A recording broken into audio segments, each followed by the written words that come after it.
Assalamualaikum warahmatullahi wabarakatuh. Perkenalkan, nama saya Rifat Zulkarnain dari Fakultas Kedokteran Universitas Muhammadiyah dari kelas B tahun angkatan 2020 dengan NPM 2008-60132.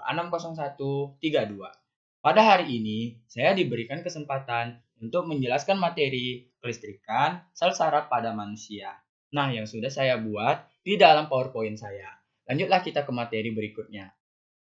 Ternyata, aliran listrik bukan hanya terdapat di dalam sebuah teknologi, tetapi tubuh manusia juga memiliki aliran listrik yang terdapat pada tubuh makhluk hidup, disebut dengan biolistrik ataupun pembelajaran yang disebut sebagai biolistrik.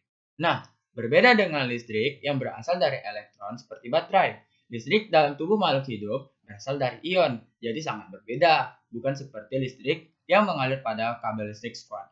Contoh, mengapa kita ketika dicubit dapat merasakan sakit seperti seperti kayak gitu. Nah, jawabannya adalah ternyata rasa sakit tersebut muncul karena kulit kita menerima rangsangan berupa cubitan. Nah, rangsangan ini kemudian diubah oleh sel saraf dalam kulit menjadi impuls. Nah, definisi kelistrikan sel. Untuk definisi kelistrikan sel adalah aliran listrik yang terdapat dalam tubuh manusia berupa ion.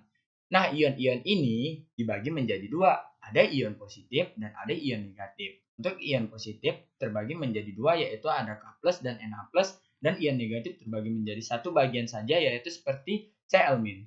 Aliran listrik yang terdapat dalam tubuh untuk mengantarkan rangsangan dari otak kepada sel-sel saraf. Nah, listrik ini nantinya akan berfungsi untuk mengendalikan dan mengoperasikan sel saraf dan otot.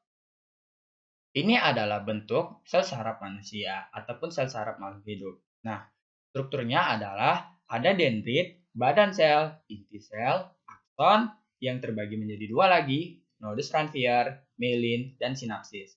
Nah, akson memiliki myelin dan nodus Ranvier. Myelin sendiri merupakan selubung lemak yang berlapis dihasilkan oleh sel hewan.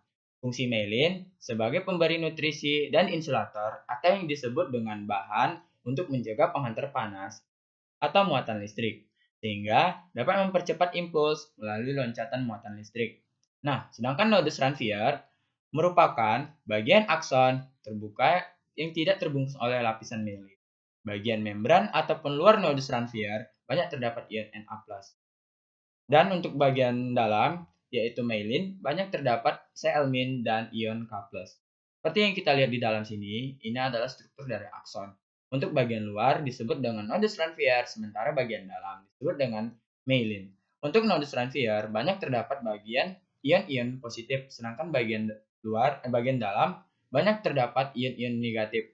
Seperti kita lihat di keterangan, ion positif tersebut yaitu Na+, dan untuk ion-ion yang di dalam berupa Cl- dan ion K+.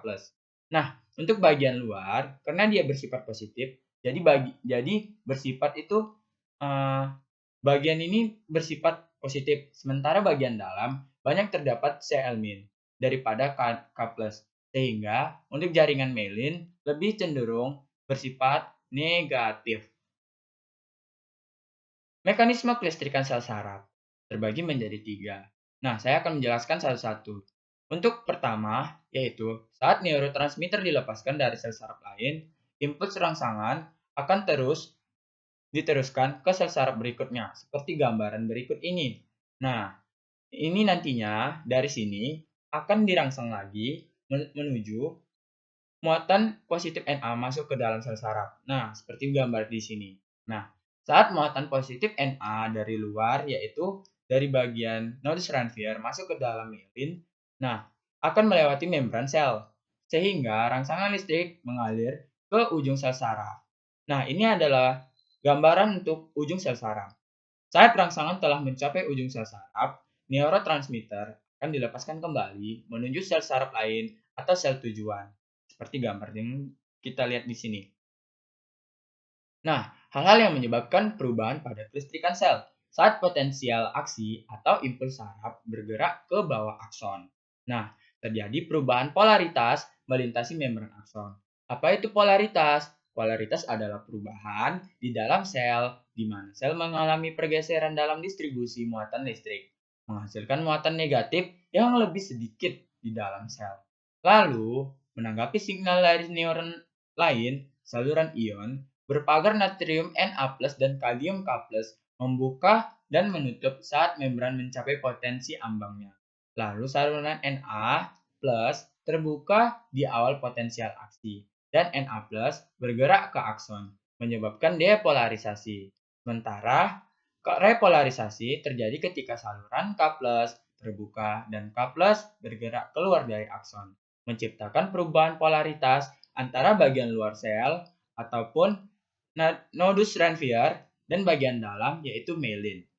Impuls ini akan berjalan menuruni akson dalam satu arah saja ke terminal akson di mana ia memberikan sinyal pada neuron lain. Terima kasih, hanya inilah yang bisa saya sampaikan. Lebih dan kurang mohon dimaafkan jika ada kesalahan kata dalam pembawaan materi saya. Sudi kiranya sahabat ataupun viewer dapat memakluminya. Terima kasih. Saya akhiri dengan billahi fastabiqul khairat. Subhanakallah wa bihamdika anta astaghfiruka wa atubu ilaik. Terima kasih. Assalamualaikum warahmatullahi wabarakatuh.